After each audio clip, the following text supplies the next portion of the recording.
L'info écho avec Capital.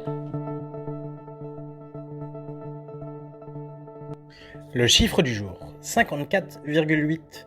C'est le nombre de Français testés positifs au coronavirus pour 100 000 personnes ce jeudi. Hier, le taux d'incidence a pour la première fois franchi le seuil d'alerte à l'échelle nationale. Celui-ci est fixé à 50 pour 100 000 habitants par les autorités sanitaires.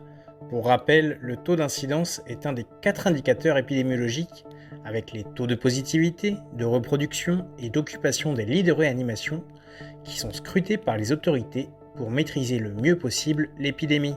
Il mesure le nombre de personnes contaminées rapportées à la population pour 100 000 habitants.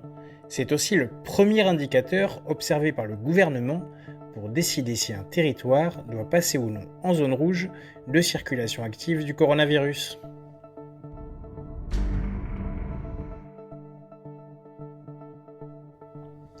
L'info pratique Capital.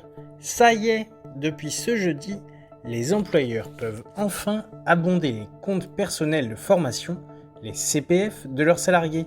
Il suffit à l'employeur de se connecter sur le portail Net Entreprise, d'y renseigner les noms des salariés pour lesquels il souhaite réaliser un abondement CPF, leur numéro de sécurité sociale et le montant qui leur sera versé.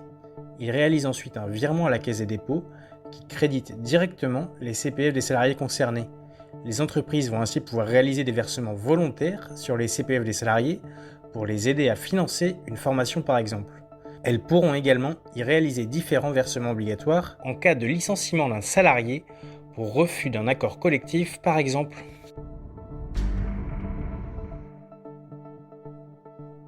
Le coup de gueule du jour est poussé par les étudiants sur le coût de la rentrée universitaire. Leurs dépenses vont augmenter de plus de 3% cette année. Pour les aider, Capital a recensé 16 aides permettant de bénéficier de réductions sur les transports, les frais de santé ou encore le logement. Vous connaissez sûrement les bourses du Crous, mais avez-vous déjà entendu parler de l'allocation spécifique ou ponctuelle pour étudiants en difficulté ? Accordée en cas de soucis financiers ponctuels, c'est une aide pour ceux âgés de moins de 35 ans qui ne bénéficient pas déjà d'une aide sociale. Caution pour un logement, billets de train, rendez-vous médicaux gratuits, découvrez ces 16 aides spéciales étudiants sur notre site.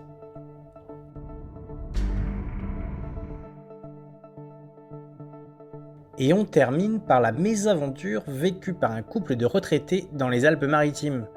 En arrivant dans leur maison de vacances, ils ont découvert qu'elle était squattée par une famille avec 2 enfants. Les occupants ont expliqué que quelqu'un leur avait donné la clé et refuse de partir. Gendarmes, policiers, serruriers et employés de mairie n'ont rien pu faire. En effet, les occupants se trouvent déjà sur place depuis plus de 48 heures. Le dossier est désormais entre les mains de la justice. Tous les détails sur capital.fr. C'était l'info écho avec Capital.